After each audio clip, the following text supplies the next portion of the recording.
चीज़ है आपके पास? जो दिखाए ना, कहाँ पे उन्होंने कहा, कहाँ पे 161 के बयान में है ये कि पीटीआई टेबल के नीचे थी। पीटीआई आप लोगों को इल्जाम लगा सारा झूठ का पेलंदा है।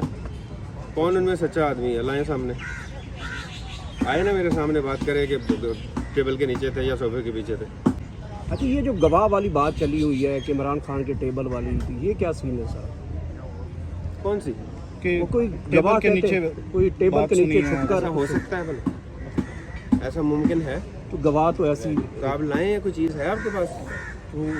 जो दिखाए ना, कहाँ पे उन्होंने कहा, कहाँ पे 161 के बयान में है ये कि पीटीआई टेबल के नीचे थी। पीटीआई आप लोगों को इल्जाम लगा सारा झूठ का पेलंदा है।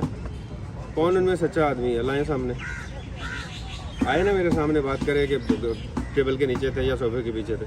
लाए, उसके बाद बात करें। आप बता दें। हकीकत में नहीं क्या नहीं, था? जो हकीकत है वो कोर्ट ने डिसाइड कर दी है। जो हकीकत थी कोर्ट ने डिसाइड कर दी वो है। सर पूरे मेहरबानी सोशल मीडिया पे ना ये ट्रेंड चल रहा है कि टेबल के नीचे और